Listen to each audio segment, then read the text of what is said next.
बाद चढ़ावे में चोरी का मामला सामने आया, और जब चढ़ावे में चोरी का मामला सामने आया तो वो तो इतना बड़ा भंडाफोड़ हुआ कि रुकने का नाम ही नहीं ले रहा है। पता यह चल रहा है सैकड़ों हजारों करोड़ की चोरी तो दान पात्र से हो गई। फिर यह पता चल रहा है चांदी चोरी हो गई, गहना चोरी हो गया, आभूषण चोरी हो गया, पादुका चोरी हो गई। फिर यह पता चल रहा है 40% कमीशन मांगा जाता है। प्रभु श्री राम के मंदिर के निर्माण में 40% कमीशन मांगा जाता है। ये मैं नहीं कह रहा हूं, यह उस काम में शामिल इंजीनियर दीनानाथ वर्मा का बयान है। 40% कमीशन। आपको याद होगा 40% कमीशन के नाम पे एक सरकार चली गई थी भारतीय जनता पार्टी के कर्नाटक में। वो 40% कमीशन जो भाजपाइयों ने वहां सीखा था, वो 40% कमीशन प्रभु श्री राम के मंदिर में भी खा रहे थे चंदाचोर पार्टी के लोग। उसके बाद पता यह चलता है कि वहां एक जमीन नहीं, तमाम ऐसी जमीनें हैं जो औने पौने दामों की जमीनें करोड़ों करोड़ में खरीदी गई। एक नजूल की जमीन है जो यूपी के लोग हैं जानते होंगे, ना खरीदी जा सकती है ना बेची जा सकती है। वो नजूल की जमीन 24 करोड़ में खरीद ली गई, जिसमें एसडीएम लिख के दे रहा है ये जमीन तो नजूल की है।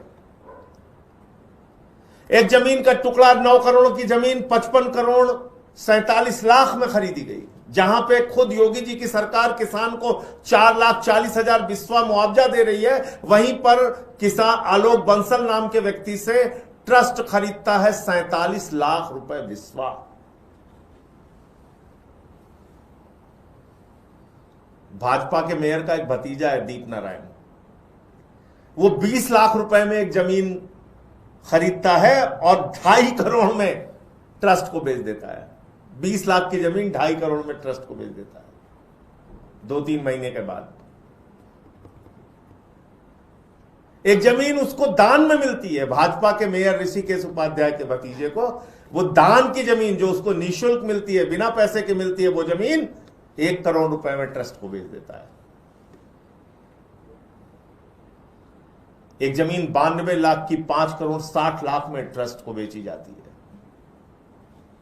कितने सारे मसले हो गए। 13 दस्तावेज मैंने जमीनों के घोटाले से संबंधित दिए, छोटे मोटे नहीं, 13 दस्तावेज दिए मैंने, 13 दस्तावेज। मामूली दाम की जमीन करोड़ों करोड़ में खरीदी गई है। सब जगह दस्तखत चंपत राय के थे। अब हल्ला मचा, कई दिनों तक मीडिया में खबरें चली, जो हमारी बातें थी वो सच साबित होने लगी। केजरीवाल जी ने ट्वीट किया, वीडियो बनाया, खुद पहुंचे। तो जिस दिन अरविंद केजरीवाल पहुंचते हैं, जिस दिन मैंने एसआईटी के सामने जाके दस्तावेज दिया, केजरीवाल साहब अयोध्या पहुंचते, आनंद फानन में एफआईआर लिख दी गई 8 लोगों के खिलाफ। उन 8 लोगों में कहने लगे साहब ये तो 6 बैंक कर्मचारी हैं। देखिए आप कैसे खेल खेलते हैं। कहते हैं 6 बैंक कर्मचारी हैं। पता चला वो सबके सब अनिल मिश्रा और बाकी लोगों के रिश्तेदार हैं। रिश्तेदार हैं उनके। 18,000 20,000 रुपए में उनको बैंक का टेम्पोररी कर्मचारी बनवा के रखवा दिया गया। ये पूरा खेल मैं आपको बता रहा हूं कैसे हुआ है वहां पे। वही लोग गड्डियां गिनते थे, वही लोग गड्डियों में ज्यादा रुपए रखते थे और पैसा चोरी करके चंपत हो जाते थे। चंपत के नेतृत्व में,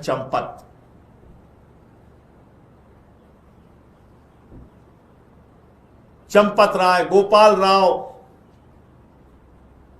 चंपत राय, गोपाल राव, अनिल मिश्रा, ये सब तमाम पात्र हैं। लवकुश मिश्रा, टिन्नू यादव, अविनाश शुक्ला, अल्पेश मिश्रा, तो जब ज्यादा हल्ला मचता है, एफआईआर होती है, केजरीवाल साहब इस मुद्दे को उठाते हैं, फिर क्या करते हैं? कहते हैं साहब सीसीटीवी की जांच हो रही है, चोरी पकड़ी जाएगी, कोई बचेगा नहीं। बाबाजी मैदान में कूद के आते हैं। ये दिल्ली से तो एक सज्जन आ गए यहां पे, केजरीवाल जी, देखो देखो ये तो राम मंदिर का मुद्दा उठा रहे हैं, इनको क्या अधिकार है राम मंदिर का मुद्दा उठाने का। तो केजरीवाल साहब उनको कहते हैं, जिन्होंने राम मंदिर का चंदा नहीं छोड़ा बाबा जी, वो आपको भी नहीं छोड़ेंगे, आपको भी हटाएंगे। इस महापाप के खिलाफ जो लड़ाई लड़ रहे हैं उसमें हमारा साथ दीजिए। और आपको जानकर शर्म हो आएगी, 40 दिन में 70 बार चोरी के प्रमाण सीसीटीवी में आए हैं। 40 दिन में 70 बार, 40 दिन में 70 बार चोरी के प्रमाण आए हैं। लेकिन मेरा सवाल यह है कि सिर्फ 40 दिन की सीसीटीवी फुटेज क्यों देखी गई? सिर्फ 40 दिन की चोरी की जांच क्यों हो रही है? कहां से यह आंकड़ा 40 दिन का आया? क्यों नहीं महिपाल सिंह का बयान दर्ज किया गया जो 2020-21 से चोरी की बातें कह रहा है? क्यों नहीं सालों साल से जो चोरी वहां पे चल रही है उसकी जांच की जा रही है? क्यों नहीं जांच की जा रही है? क्योंकि अगर पूरी चोरी खोल देंगे तो ये तो 40 दिन में 70 बार की खबर आई है, हजारों दिन में कई हजार बार की चोरी और कई हजार करोड़ के घोटाले का मामला सामने आएगा। क्या ये हजारों करोड़ रुपए सिर्फ चंपत राय ने खा लिए? क्या ये हजारों करोड़ रुपए सिर्फ अनिल मिश्रा ने खा लिए? क्या ये हजारों करोड़ रुपए सिर्फ ऋषिकेश उपाध्याय जो भाजपा का मेयर था उसने खा लिया? मैं इस देश के करोड़ों लोगों से कहना चाहता हूं, सोचिए जरा, विचार कीजिए। ये हजारों करोड़ की लूट में अगर शामिल हैं तो चंदा चोर पार्टी के कई सारे लोग शामिल हैं। उनकी जांच कौन करेगा? उनको गिरफ्तार कौन करेगा? क्योंकि चंदा चोर पार्टी ने ही एसआईटी बनाई, चंदा चोर पार्टी ने ही ट्रस्ट बनाया, चंदा चोर पार्टी से ही जुड़े चंदा चोर हैं। चंदा चोर पार्टी के चोरों की जांच चंदा चोर पार्टी के द्वारा नियुक्त किए गए अधिकारी कर रहे हैं। तो चंदा चोर पार्टी का ट्रस्ट, चंदा चोर पार्टी के लोग, चंदा चोर को बचाने वाले भी चंदा चोर पार्टी के लोग, यानी तार ऊपर से लेके नीचे तक जुड़े हुए हैं।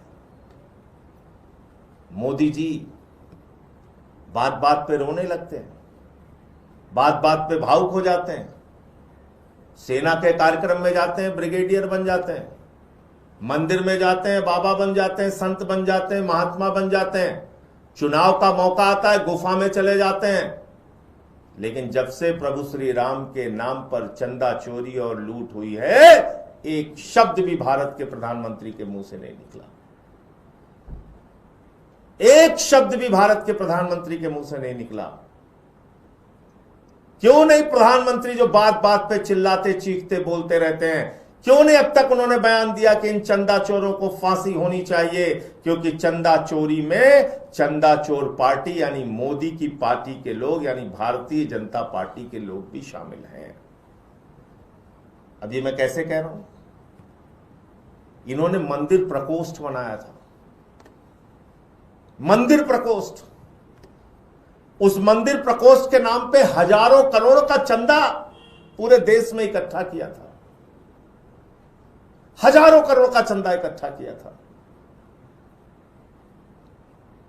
भाजपा के विधायक ड्यूटी पे लगाए गए, भाजपा के सांसद ड्यूटी पे लगाए गए, भाजपा के मंत्री ड्यूटी पे लगाए गए, आरएसएस के लोग ड्यूटी पे लगाए गए।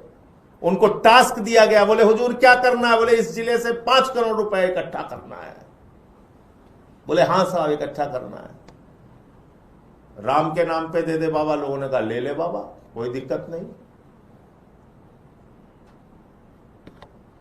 एक प्रतापगढ़ के हमारे बुजुर्ग का वीडियो में देख रहा था इस कार्यक्रम में, एक प्रेस वार्ता में आने से पहले। वो कहता हमारे बच्चे रोते रहे, हमें समझाते रहे पंडे खा लेंगे पैसा बाबूजी, पंडे तुम्हारा पैसा खा लेंगे, तुम्हारा पैसा ये चंदा चोर लोग खा लेंगे, चंदा चोर पार्टी के लोग खा लेंगे। लेकिन मैंने किसी की नहीं सुनी। मैंने कहा प्रभु श्री राम के नाम पे दान देना है। अपनी जमीनें बेच के मैंने 1 करोड़ रुपए चंदा दिया। उसका हिसाब कौन देगा? उद्धव ठाकरे जी कह रहे हैं हमने 1 करोड़ रुपए चंदा दिया, उनका हिसाब कौन देगा? कोई कह रहा है हमने चांदी दिया, कोई कह रहा है हमने हार दिया, कोई कह रहा है हमने पादुका दी, उनका हिसाब कौन देगा? तो उन सांसदों से कौन पूछताछ करेगा जिन्होंने पूरे देश में चंदा इकट्ठा किया? उन विधायकों से, मंत्रियों से, उन भारतीय जनता पार्टी के नेताओं से क्यों नहीं पूछताछ होनी चाहिए जिन्होंने चंदा इकट्ठा करके पहुंचाया? और इस चोरी पर खामोश है। मैं फिर कह रहा हूं, चंदा चोरों ने चोरी का माल चंदा चोर पार्टी को पहुंचाया, क्योंकि ये सारा हजारों करोड़ का चंदा चंदा चोर पार्टी ने ही तो इकट्ठा किया था। किसने इकट्ठा किया था चंदा चोर? चंदा सारा का सारा चंदा चोर पार्टी ने, इन्हीं लोगों ने इकट्ठा किया था। तो सिर्फ चंपत राय के इस्तीफे से काम नहीं चलेगा, अनिल मिश्रा के इस्तीफे से काम नहीं चलेगा। यह दिखाने की कोशिश मत करो कि बहुत बड़ा तीर मार दिया योगी जी ने, बहुत बड़ा तीर मार दिया मोदी जी ने, देखो ये तो इस्तीफा करा दिया दोनों लोगों का।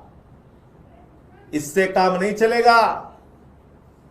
चंदा चोरी का माल चंपत राय और अनिल मिश्रा ने चंदा चोर पार्टी को पहुंचाया है। योगी जी उन पे क्या कार्रवाई करोगे? मोदी जी उन पे क्या कार्रवाई करोगे? अपनी पार्टी के लोगों पे क्या कार्रवाई करोगे जो माल का हिस्सा तुम लोगों तक पहुंचा है? क्योंकि तुमने मंदिर प्रकोष्ठ बना के हजारों करोड़ रुपए इकट्ठा किए मंदिर के नाम पे, और सारा का सारा लूट का माल दिल्ली और नागपुर पहुंचाया गया। सारा का सारा लूट का माल। इसीलिए तो तुम्हारी हिम्मत नहीं हो रही थी चंपत राय के खिलाफ कार्रवाई करने की। चंपत अगर कुछ बोल देगा तो हमारी चपत लग जाएगी। गोपाल राव पे कुछ नहीं कर रहे थे, अनिल मिश्रा पे कुछ नहीं कर रहे थे।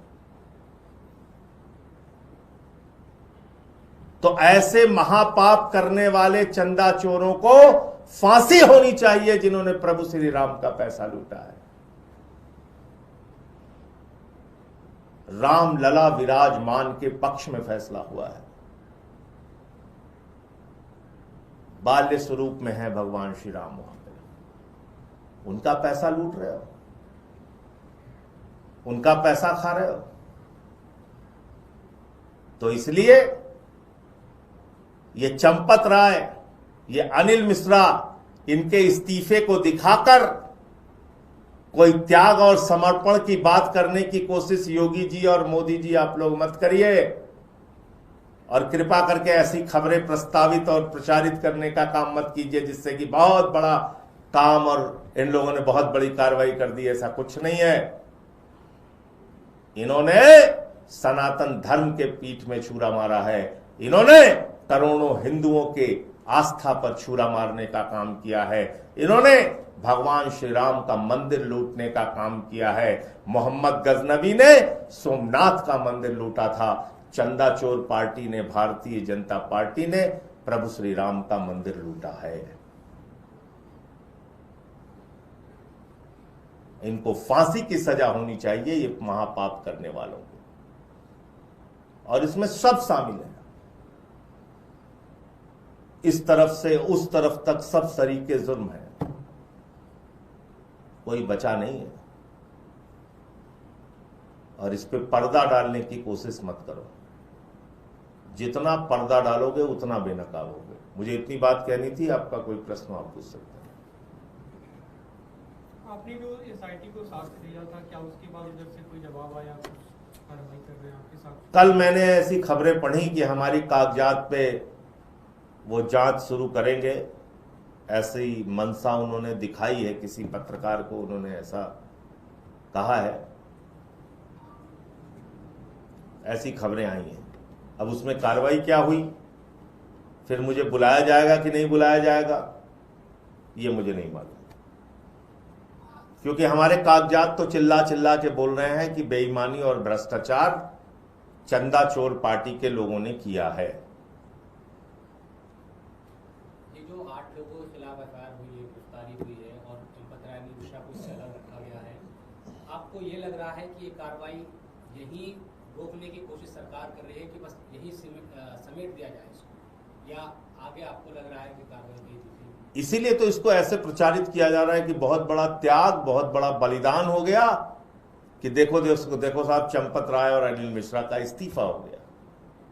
40 दिन की ही जांच क्यों हो रही है? 5000 दिनों की जांच क्यों नहीं हो रही है? 3000 दिनों की जांच क्यों नहीं हो रही है? 5 साल 10 साल से जो चोरी चल रही है उसकी जांच क्यों नहीं हो रही है? 1000-1500 दिनों की जांच करो ना। जब से महिपाल सिंह आरोप लगा रहे हैं, वो तो बता रहे हैं कि हमारे सामने चोरी हो रही थी, हमने शिकायत की थी चंपत राय को और गोपाल राय को, हमें भगा दिया गया। दीनानाथ वर्मा जो इंजीनियर है वो कह रहा 40% कमीशन मांगा जाता था। प्रभु श्री राम का मंदिर बनाने में भी चंदा चोर पार्टी के लोग 40% कमीशन खा रहे हैं और उसकी जांच नहीं होनी चाहिए। मैंने मंदिर के नाम पे खरीदी गई जमीनों के कागजात दिए जिसमें घोटाला साबित हो रहा है, उसकी जांच नहीं होनी चाहिए। उस पर कार्रवाई कौन करेगा? और ऐसे लोगों का तो हमारे समाज में सामाजिक बहिष्कार किया जाता है जो मंदिर का पैसा खाते हैं, लूटते हैं। तो इनका भी सामाजिक बहिष्कार होना चाहिए। और हम लोग तो बार बार कह रहे हैं जो राम के नहीं हुए वो राष्ट्र के क्या होंगे? तो ये तो कोई कार्रवाई ही नहीं है। आप मुझे बताइए, मैं बार बार इस बात को पूछ रहा हूं, कभी आपने ऐसा कोई केस देखा है जिसमें इतने सैकड़ों हजारों करोड़ की चोरी का मामला सामने आ रहा है, 8 लोग गिरफ्तार किए गए, पुलिस ने 1 दिन की भी रिमांड नहीं ली? क्यों नहीं ली बताइए आप? 1 दिन की भी रिमांड नहीं ली। हम लोगों को 14-14 दिन सड़ाया जाता था यहीं हवालात में रख के। 1 दिन की भी रिमांड चंदा चोरों की नहीं हुई। किसके कहने पे नहीं हुई? योगी के कहने पे नहीं हुई? मोदी के कहने पे नहीं हुई? कौन बचा रहा है उन लोगों को? क्योंकि वो पुलिस रिमांड में जाते पूछताछ हो सकता है मुंह से कुछ निकल जाता कि रुपया नागपुर में ऐसे पहुंचता था, दिल्ली में ऐसे पहुंचता था, विधायक तोड़ने के लिए ऐसे पहुंचता था, सांसद खरीदने के लिए ऐसे पहुंचता था। हो सकता है वो लोग बयान दे देते, बता देते।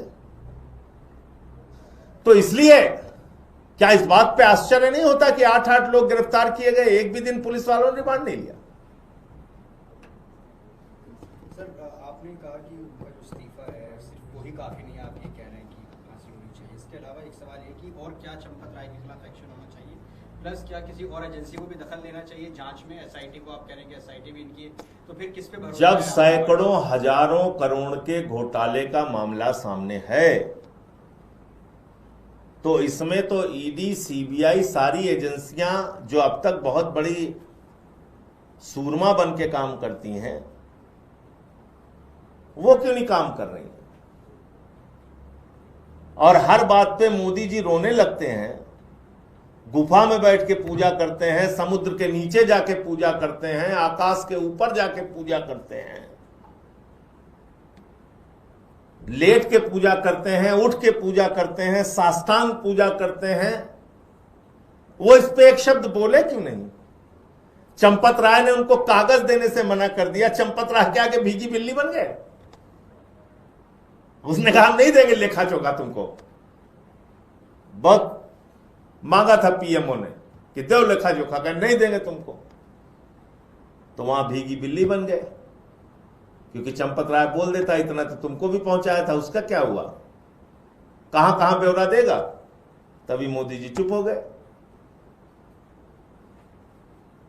धन्यवाद।